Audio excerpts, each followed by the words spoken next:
Welcome to CPCS Theory Test, 2022, UK. Question 1. Traveling in a forward direction with a suspended load which has a large surface area, even though within safe limits, can be hazardous for what three reasons? The answer is 1. Large loads can be affected more readily by wind. 2. The weight can be increased by rain. 3. The field of vision in front can be reduced. Question 2. If a load chart is not available for suspended loads or for the type of attachment, in what situations can the machine be used? The answer is: without the appropriate load chart for that specific attachment, a telehandler should not be used for lifting suspended loads. Question 3. If fitting an approved attachment such as a lifting jib, what two ways can the machine's rated lift capacity be affected? The answer is: 1. Hook height will differ. 2. Lifting capacity will be reduced by raised stabilizers. Question 4. A.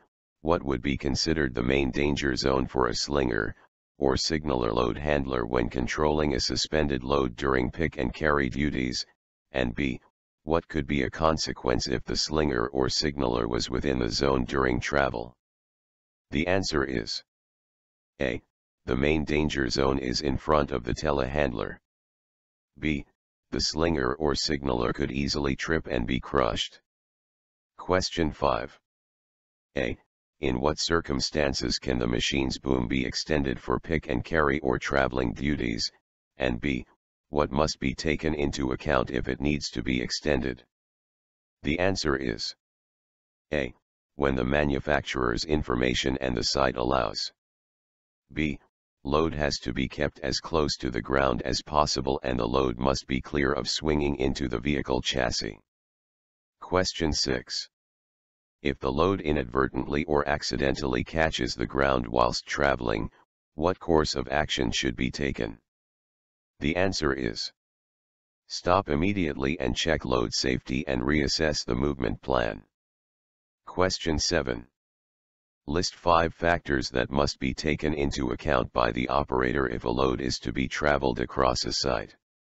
The answer is: 1. Encroaching unaware personnel. 2. Movement of vehicle and other plant in the area. 3. Encroaching with other lifting operations. 4. Road condition. 5. Environmental factor. Question 8. When picking up a suspended load, what constitutes the total weight that is to be lifted by the machine? The answer is: the load plus any attachments, hooks plus slings used if are of significant weight. Question 9. In terms of visibility, turning to the right with a raised boom can be more hazardous for what reason? The answer is: the raised boom can obstruct right-hand visibility from the offset cab. Question 10. A. What is the purpose of a lift plan, and B. When would one be required? The answer is: A.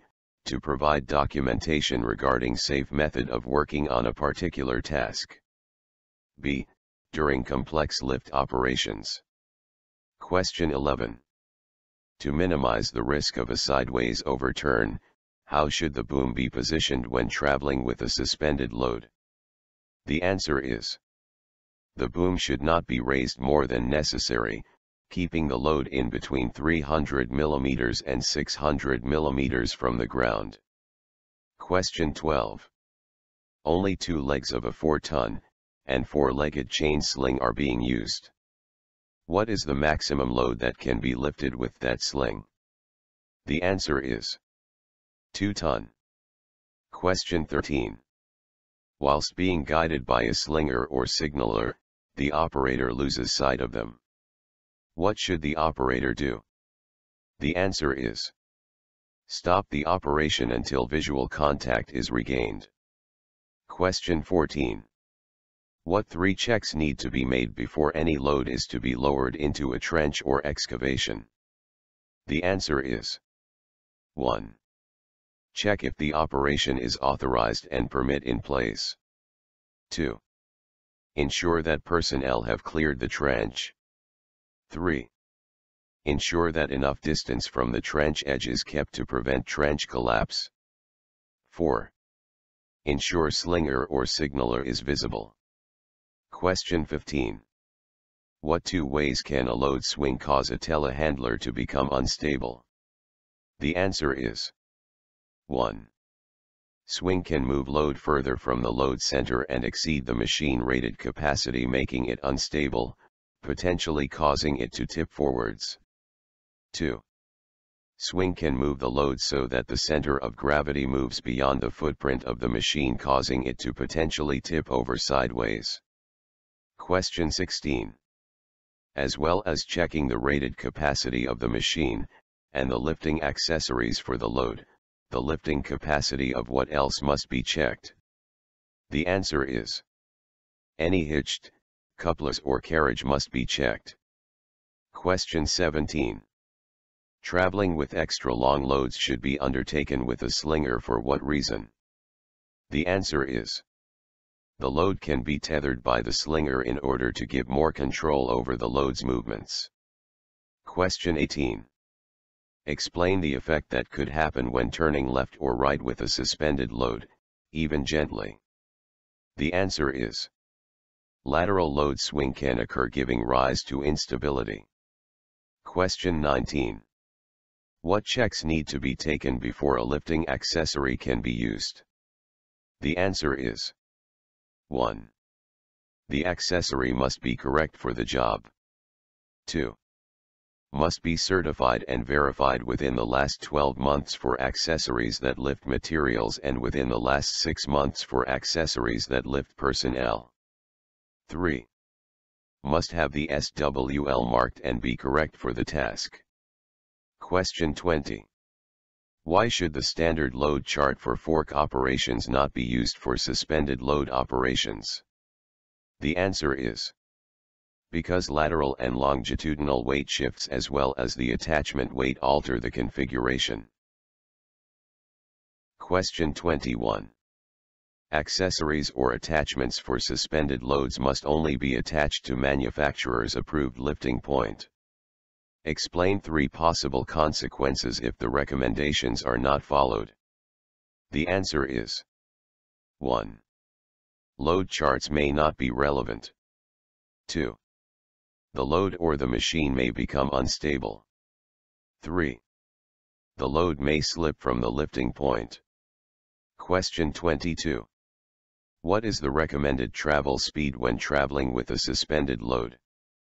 The answer is the speed should be limited to the requirements of the load and conditions. Question 23. A machine is equipped with a load chart that provides information relating only to static free on wheels duties. In what circumstance can pick and carry duties be undertaken? The answer is pick and carry duties can only be undertaken with the relevant load charts. Question 24.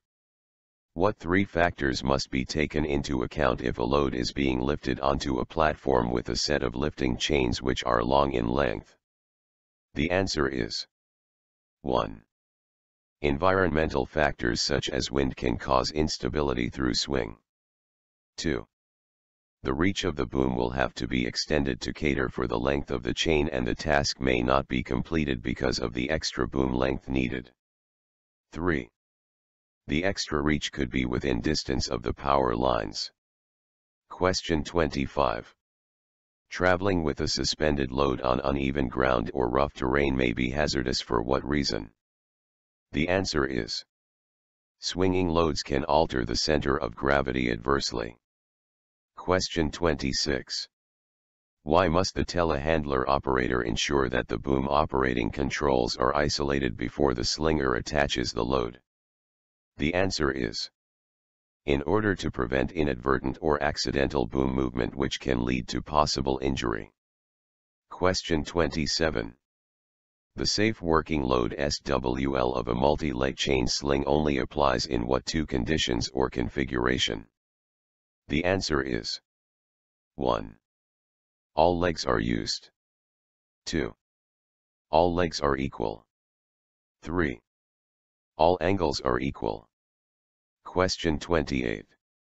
Before undertaking any suspended load lifting duties, what two factors should the telehandler operator check with their supervisor before work starts? The answer is 1. Is it authorized? 2. Risk assessment done. 3. Lift plan in place, read, understand, sign, all personnel involved in the lifting operation. Question 29.